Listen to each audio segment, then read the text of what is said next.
कांग्रेस ने आखिरकार शुभ मुहूर्त किया है। 33 नामों के साथ शुभ मुहूर्त किया, जबकि बीजेपी 124 सीटों पर प्रत्याशी मैदान में उतार चुकी है। हमारे सहयोगी नरेश हमारे साथ लगातार बने हुए हैं और दिल्ली से हमारे सहयोगी अदिति बनी हुई है।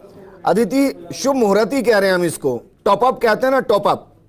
तो कांग्रेस ने उस टॉप अप लिस्ट को जारी कर दिया है, जबकि मैं और नरेश जी बात कर रहे हैं कि भाई कितने नाम तो ऐसे हैं जो मुख्यमंत्री घोषणा कर चुके हैं, उनमें से कई नाम तो ऐसे हैं जिनका पोर्टफोलियो तक वो पहले ही बता चुके हैं कि अगर सरकार आई तो ये पोर्टफोलियो ये संभालेंगे।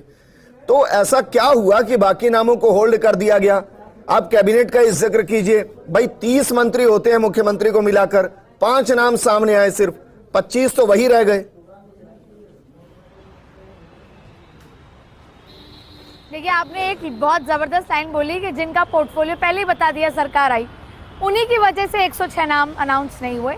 देखिए, नरेश जी ने पहले भी कहा था कि समझ नहीं आया कि ये लिस्ट कैसे हुई।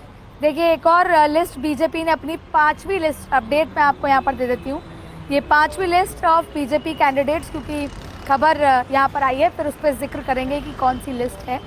तो जिस तरीके से ये मैं आपको लिस्ट सबसे पहले बता दूं कि ये मध्य प्रदेश की 5वीं लिस्ट भारतीय जनता पार्टी ने अपनी अनाउंस कर दी है, जिसमें क्योंकि अभी अभी खबर आई है तो अपने दर्शकों को अपडेट दे दें। 92 नाम हैं। सबसे पहले भारतीय जनता पार्टी ने अपनी दूसरी लिस्ट को यहाँ पर अनाउंस कर दिया गया है और ये बेहद महत्वपूर्ण लिस्ट है। एक बार आप चाहें तो मैं आपको स्क्रीन पे ये लिस्ट दिखा सकती हूँ। बिल्कुल दिखाइए अदिति, क्योंकि पड़ोसी का भी ध्यान रखना जरूरी है और पड़ोसी के साथ कई सीटें हमारी भी जुड़ती हैं। बिल्कुल, देखिए, टीकमगढ़ से राकेश गिरी, हरिशंकर खटीक, शिशुपाल यादव, पृथ्वीपुर से अभी हम अपनी स्क्रीन पर आपको जल्द से जल्द दिखा देते हैं। लेकिन अब हम बात कर रहे थे राजस्थान का। 92 सीट्स मध्य प्रदेश की 5वीं लिस्ट आ गई है। तो 3 बातें हैं कांग्रेस की राजस्थान में। पहला, श्री गणेश करने का प्रेशर था। मध्य प्रदेश हो गई, छत्तीसगढ़ हो गई, और जब 106 का जब चर्चा हुई थी तो शांति धारीवाल, महेश जोशी को लेकर खींचतान थी और वो अभी भी होल्ड है। जिसके बाद मल्लिकार्जुन खड़गे से अशोक गहलोत ने मुलाकात की, बातचीत की थी। अब बात ये थी कि अगर आप रैंडम नाम अनाउंस करते तो मीडिया और नरेश जी खुद खड़े होकर कहते हैं कि एक बार फिर अटकी शांति धारीवाल की सीट। इससे बचने के लिए ये किया गया कि एक तो CWC के सदस्य जो जुड़े हुए हैं, जो इनवाइटी होते हैं, उन सबको, यानी अशोक गहलोत, तमाम जो सचिन पायलट, CP जोशी, डोटास राजी, महेंद्रजीत सिंह मालिया तो सदस्य हैं, तो CWC के सदस्य कर दिए जाएं। कुछ मंत्री का, अब जैसे टीकाराम जूली हैं, उनका सर्वे में नाम अच्छा नहीं है, उनके टिकट काटने उनका बहुत विरोध है, जैसे जायदा खान का विरोध है, लेकिन उनको दिया गए। भंवर जितेंद्र सिंह जी ने कहा देना है तो देना है अलवर में। ऐसे में उन्होंने भारत जोड़ो यात्रा में कैसे टीकाराम जूली जी का इन्वॉल्वमेंट था, उस सबका जिक्र किया। तो 45 साल की कमर की उम्र वाले विधायकों को जोड़ा गया। ये कैप इसलिए लगाई गई जिससे कि ये सवाल ही ना उठे कि महेश जोशी जी का क्या हुआ और शांति धारीवाल जी का क्या हुआ। लेकिन 106 नाम लगभग तय हैं और अब धीरे धीरे धीरे करके सूची बाहर आती जाएगी जैसे ऐसे कंसेंसस बनेगा। असली स्क्रीनिंग कमेटी की बैठक 26 तारीख को होनी है, जिसमें खींचतान है, जिसमें विवाद होगा, जिसमें टिकट कटने वाली नाम होगी और जिसमें देखिए दिल्ली का रुख आजकल अलग होता है। राहुल गांधी ने सवाल खड़े कर दिए, सोनिया गांधी ने सवाल खड़े कर दिए।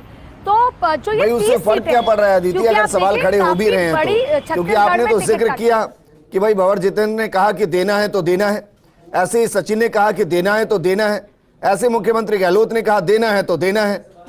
लिस्ट तो ऐसा ही बन रही है कि भाई देना है तो देना ही है फिर। लेकिन सर, एक तो दरअसल सबसे बड़ा इशू है, या तो ये कह ले कि विकल्पों की कमी, लेकिन ये भी माना जा सकता है कि 32,000 से ज़्यादा वो भी आए हैं, जैसे कहते हैं अपने बायोडेटा। तो अब विकल्प तो बनाने से बनते हैं, विकल्प ना संगठन ने बनाए, ना संगठन ने 5 साल तैयारी की कि विकल्प खड़े किए जाएं, क्योंकि सब कुछ विधायकों के कहने पर ही हो रहा था। तो अब अगर आप इस विधायक को, क्योंकि ये कहा गया है स्क्रीनिंग कमेटी के चेयरमैन द्वारा कि इनकी जगह विकल्प नहीं है, अगर इनको, क्योंकि सारे जो नीचे अध्यक्ष है मंडल से लेकर ब्लॉक से लेकर सब कुछ विधायक के हैं, विधायक के टिकट कटते ही हमारे ग्रास रूट पे काम कौन करेगा, चुनाव कौन लड़वाएगा? तो या तो विकल्पों की कमी कह लें, जी। या तैयारियों की कमी कह लें, या बगावत का ठीक डर है। कह लीजिए। ठीक और है सबसे अदिति, बड़ी लेकिन बात- मुझे 2018 का चुनाव बहुत अच्छे से याद है कि उस दौरान कई युवाओं को टिकट दिया गया था कांग्रेस की तरफ से और नेता के कहने पर दिया गया था और वो जीत कर आए और आज उन सीटों पर कोई दूसरा विकल्प नहीं है। भाई आप जब तक लड़ाएंगे नहीं उसके पोटेंशियल को चेक कौन करेगा? और वैसे भी जो नेता टिकट दिलाता है वो उसकी जीत की गारंटी तो लेकर आता है। अब मैं झालावाड़ का जिक्र कर रहा हूं। झालावाड़ मेरे लिए थोड़ा इंटरेस्टिंग है क्योंकि उसके इर्द गिर्द बीजेपी की सियासत घूमती है। आप अपनी बात कहिएगा। बीजेपी झालावाड़ जिले की चारों सीटों पर नाम घोषित कर चुकी है जबकि कांग्रेस ने एक भी नाम अभी तक घोषित नहीं किया है। इसको आप कैसे देखते हैं? सबसे पहले तो जो आपने कहा, प्रदेश क्या कह रहा है, कांग्रेस की बात कर लेते हैं 2 मिनट। प्रदेश कहता है कि जब विकल्प नहीं है तो हार भी रहा हो विधायक, चुनाव लड़वा दो। लेकिन दिल्ली आलाकमान कहते हैं कि अगर हार ही रहा है तो नए चेहरे को लड़वाओ। अगर वो हार भी जाएगा तो कम से कम एक नया नेता तो खड़ा होगा जो 5 साल चुनाव में 5 साल काम करेगा ये सोचकर कि अगली बार मुझे टिकट मिलेगी। तो आप कब खड़ा? सीसी की बैठक में चर्चा हुई है।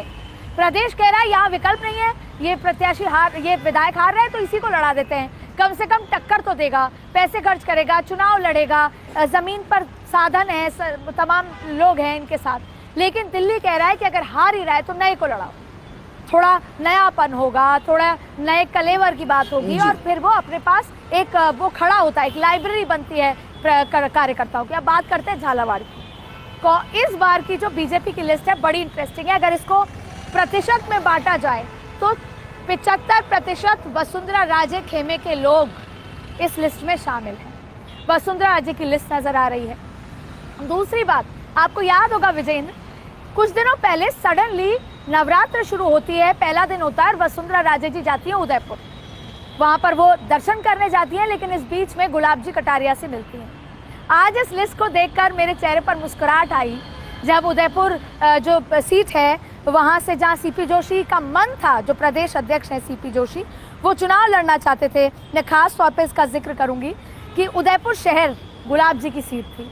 कहीं ना कहीं सीपी जोशी चाहते थे कि वो यहाँ पर चुनाव लड़ें, लेकिन वहाँ से ताराचंद जैन को चुनाव लड़ाया गया। और जैसे ही मैंने ये नाम देखा मैं समझ गई कि जो वो बैठक हुई थी दोनों के बीच वो काफ़ी फ्रूटफुल रही है जी। तो उदयपुर में भी दोनों की, वसुंधरा राजे और जो कटारिया साहब है उनकी चली है। पूरी लिस्ट में वसुंधरा राजे की छाप नजर आ रही है। अब बात झालावाड़ की, तो झालावाड़ पर कांग्रेस जो है, कांग्रेस अपने आपसी चीज़ों में काफ़ी उलझी हुई है, अपने ही विधायकों की टिकट को लेकर, तमाम चीज़ों को लेकर।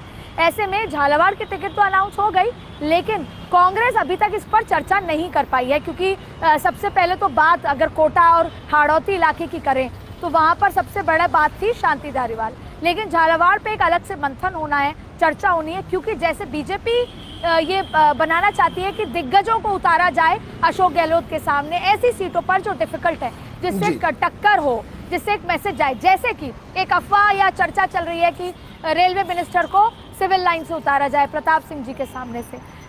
जयपुर की पूरी सीटें जो हैं उस पर बीजेपी और कांग्रेस दोनों का बहुत ज्यादा फोकस है इस बार, अलग तरीके से कुछ करने का। तो वहीं झालावाड़ पर भी वसुंधरा राजे के गढ़ को कैसे सेंध लगाया जाए, कांग्रेस उस पर चुनाव में कोशिश की गई थी। आखिर